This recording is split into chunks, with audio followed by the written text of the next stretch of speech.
As we all know, the DCU is in full steam ahead at the moment, with Supergirl being behind us, Lantern's going on right now, Clayface being released in October, and Man of Tomorrow filming at the moment. But as great as all those projects are, and how excited I am for them, I can't help but think about the most important and popular DC character. And of course I'm talking about Batman when I say that. As some of us know, Batman the Brave and the Bold has been in the process for a long time already. Some would say too long, and has had some difficulties with the script. But according to some rumors, it looks like the movie will be released in 2029, which is still a ways away, but at least it's not in 2030 or later. Anyways, with Brave and the Bold being made for the DCU, it got me thinking that it's definitely going to be the most fantastical Batman movie we've ever seen. And probably the most comic accurate too. And don't get me wrong, the comic should most definitely be the number one thing they should take inspiration from, since there are so many great comics. But we also have great Batman games to pull from. The Arkham games, for example, have revolutionized the gaming franchise and put the character on the map for so many people, including me. It's how I came to love the character. And that's why I think they should definitely take some inspiration from the Arkham franchise. If the team of Spider-Man Brand New Day can do it with the Insomniac Spider-Man games, which are great games, and Spider-Man Brand New Day was a great movie, so can DC. So in this video I'll be going over a list of things I think they should take from those said games. Let's start with the great combat from the game. The Arkham games nailed free flow combat in a way no live action Batman has fully captured yet. The only one who gets maybe kind of close is Ben Affleck's Batman in Batman vs Superman, but besides that we haven't seen anything like it. You should feel like a creature of the night going through in a fluent fashion and with ease. It's all about rhythm, counters and never losing momentum. One perfect counter and he redirects it into the next guy like it's a sort of dance. It should be a continuous flow of punching, kicking, grabbing, etc. The audience needs to be in awe of his martial arts skills. One of the best parts is how environmental the combat is in the games. Walls, ledges, the cape itself becomes a weapon. That's pure Batman. He should jump off the walls, punching a guy in the face, putting a guy's face in a railing, and way more. And like I said, live action has come close with BVS, Batman vs Superman, with the warehouse fight. But the DCU could push it way further and make it a signature style, like a true martial arts movie with flips, kicks and acrobatic moves. They could take some inspiration from The Furious, which James Gunn saw recently with his Man of Tomorrow crew. But like you can do in the games, Batman should use multiple gadgets while in combat. He has them for a reason and he should use them. And I don't just mean the Batarang and the Batclaw, which has been used in live action before, in BVS again for example, and the Batman. Batman has so many gadgets in his arsenal, he should use more than 2. For example, the freeze grenade, the REC, that's the electrical gun from the game, the explosive gel, weapon disruptors, sonic batarangs or any other kind of batarang.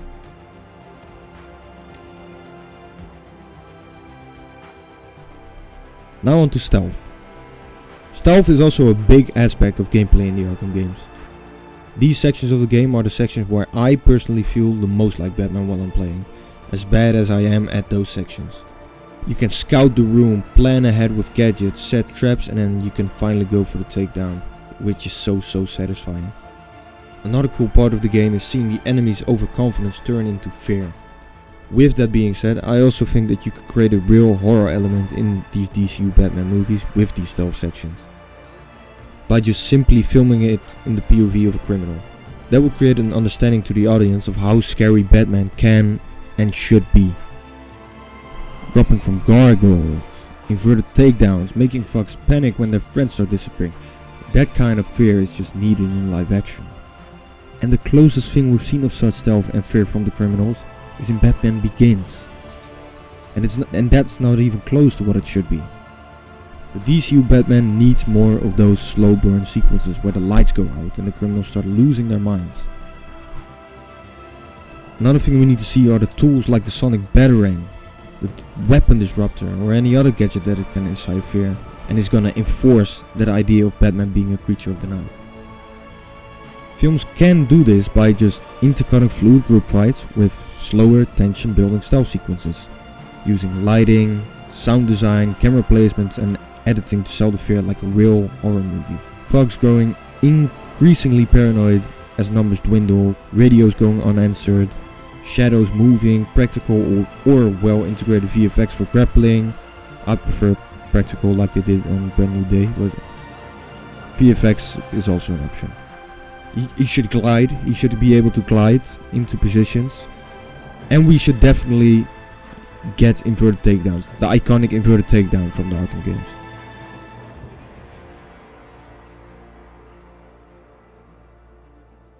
Now to the detective elements.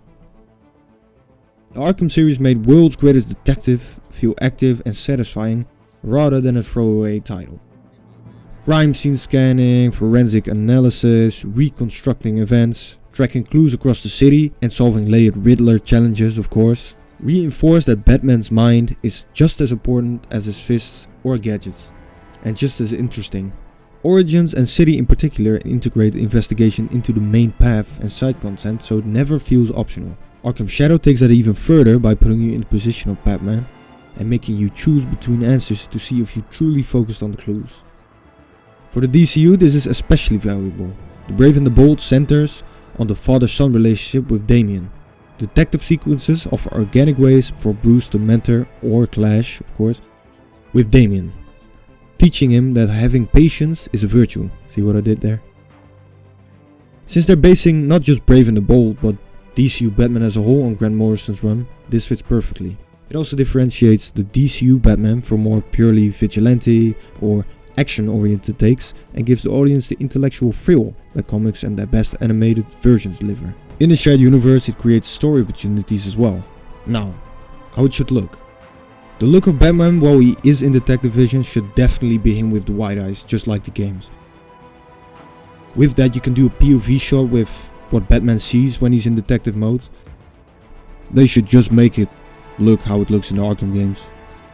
They did a POV shot in Spider-Man Brand New Day as well, and that looked really cool. Him reconstructing the crime scenes would bring something fresh into the detective world of Batman, since it's so drastically different to how it's portrayed in The Batman from 2022. Overall, the DCU should lean hard into this.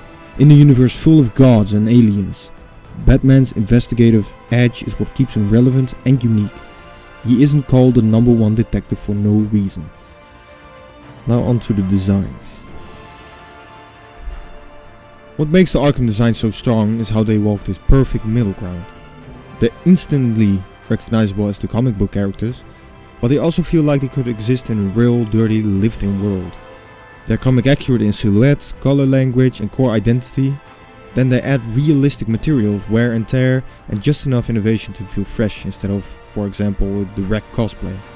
That's the sweet spot the DCU should aim for. Respectful of the source material, but also grounded enough for live action.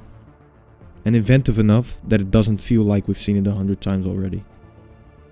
The DCU suits so far have been hit or miss, to be honest, and I think they could really step up their game with the Batman world, if they take some inspiration from the Arkham games. When I'm talking about designs, I mostly mean the villain designs. So let's start with the villains, because this is where the Arkham games really shine. Take Scarecrow. The classic burlap mask and lanky frame are pure comics, but they push it even further. He's unnaturally thin, the stitches look painful, the mask is filthy and textured. And then of course, you got the iconic glove with the needles.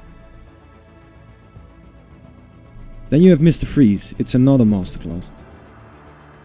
The tragic scientist in a cryogenic suit is right out of the comics and Batman the Animated Series of course. But the armor looks heavy, functional and industrial. You can believe this thing is keeping him alive. The voice effect on it is also really cool. The frost effects and the way light hits the suit makes it feel fresh without losing the iconic look. Killer Croc might be the best example of this evolution. In Asylum he's already big and reptilian, but by Arkham Knight the mutation has advanced even further. He looks less like a man with a skin condition and more like a genuine scary crocodile humanoid. Even characters like Two-Face or Hugo Strange get this treatment.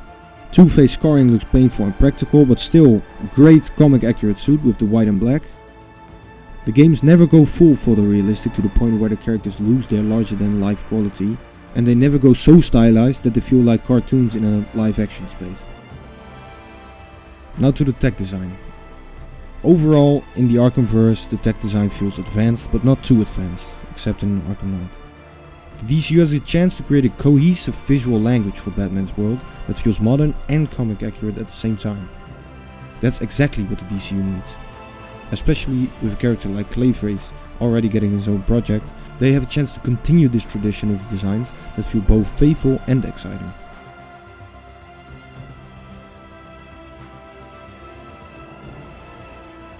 The gadgets. We've talked about gadgets plenty already in the other sections, but I'm gonna put some more focus on the gadgets themselves, and which ones should definitely be adapted on the big screen. All of them help Batman in a unique way. The ice grenade can be placed as a mine in stealth and can be thrown in combat. The REC is perfect for keeping enemies at bay. The hacking device is fantastic for stealth, and I can go on and on. Take all these gadgets and make them their own in the DCU. Gadgets are so important to Batman because they level the playing field against stronger or more numerous enemies. And it shows his ingenuity and genius to create those set gadgets. The games understood that perfectly.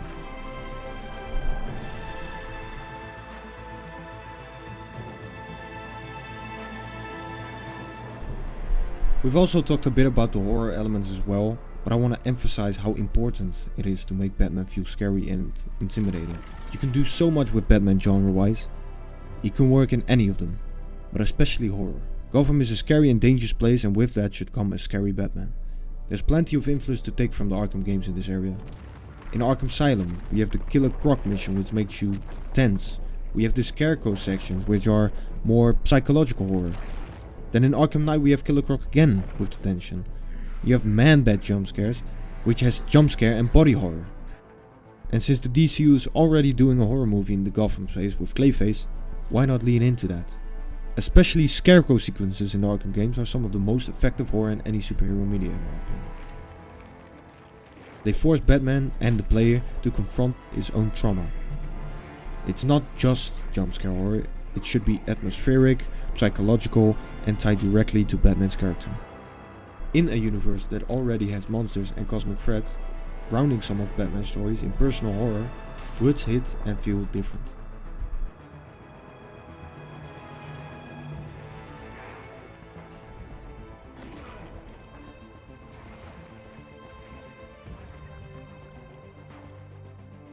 The aesthetic of the Arkham games is one of the strongest things the DCU could borrow for its version of Batman. These games created a look that feels dark and heavy without becoming colorless or boring. The two games that especially nail this and are my favorite of the games are Arkham Asylum and Arkham Origins. Although Arkham Shadow gives them a run for their money, Arkham Shadow is great as well. With Arkham Asylum you got pure gothic horror, an island with rain-lashed exteriors, green lighting, crumbling corridors and a constant sense of being trapped. It's claustrophobic, detailed and genuinely unsettling, but also beautiful in a way. The DCU should definitely take the Gothic towers with the gargoyles and the gloomy aesthetic of the Arkham Asylum game. Arkham Origins takes that same DNA and puts you in the snowy Gotham. Snow covers everything and matches very well with the Christmas lights. The city feels colder, harsher and definitely lonelier. The thing the DCU should take from this game is the clashing colors and the feeling of loneliness. That there could be danger everywhere.